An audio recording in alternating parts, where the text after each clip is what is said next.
রবিবার ঢাকায় মেট্রো দুর্ঘটনায় নিহত আবুল কালামের মরদেহ শরীয়তপুর জেলার নড়িয়া উপজেলার মুক্তা কারচর ইউনিয়নের ঈশ্বরকাটি গ্রামের বাড়িতে পৌঁছেছে। সকাল ৯টায় নিজ গ্রামের মসজিদে জানাজা অনুষ্ঠিত হবে। 10টায় নড়িয়া উপজেলা সদরে পৌর কবরস্থানে দাফন করা হবে তাকে।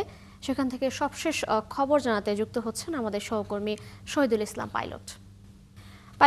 জানাজা কি শুরু হয়েছে কিনা এবং জানাজায় প্রশাসনের কে উপস্থিত আছেন কিনা, সেখানে কি বলছেন তার পরিবারের লোকজনরা? তিশা, আমি এইমাত্র যেই স্কুল মাঠে জানাজাটি অনুষ্ঠিত হয়েছে, এটা দ্বিতীয় জানাজা ছিল।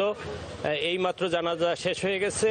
এই জানাজাটি হলো সকাল ৯টায় অনুষ্ঠিত হওয়ার কথা ছিল, ঠিক ৯টায় অনুষ্ঠিত হয়েছে। এটা ছিল দ্বিতীয় জানাজা। নারায়ণগঞ্জে প্রথম জানাজা অনুষ্ঠিত হয়েছিল।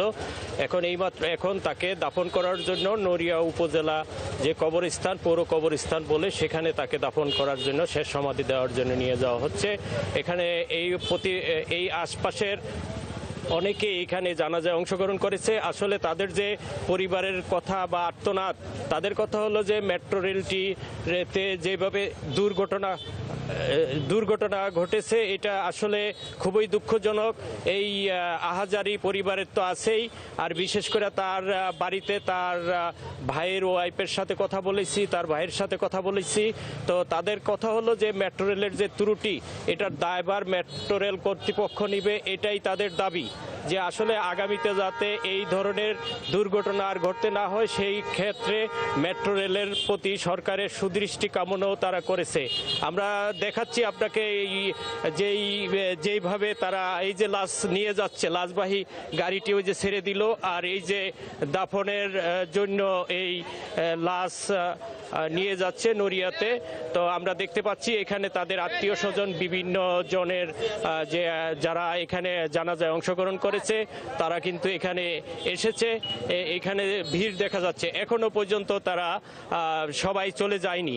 তো এখন তাকে দাফন করার জন্য সকল প্রস্তুতি সম্পন্ন হয়েছে। তারা এখন এখান থেকে একটু দূরেই, সেই ক্ষেত্রে আবার যেই লাশটিতে করে, যেই লাশের গাড়িতে করে আনা হয়েছে, সেই গাড়িতে করেই তারা আবার নিয়ে যাচ্ছে ওই নড়িয়া যে উপজেলা যে মানে কবরস্থানে, সেখানে নিয়ে যাওয়া হচ্ছে।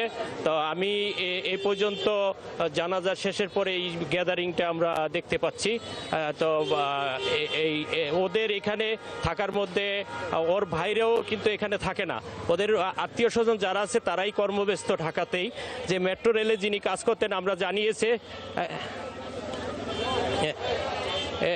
আমরা যতটুক জেনেছি যে তিনি এখানে থাকতেন না। সে জগন্নাথে লেখাপড়া করে তারপর তার কর্মসংস্থান হয়েছিল। এ পর্যন্তই ছিল আজকের এই জানাজার সমাধির আগ পর্যন্ত, সমাধির আগ পর্যন্ত।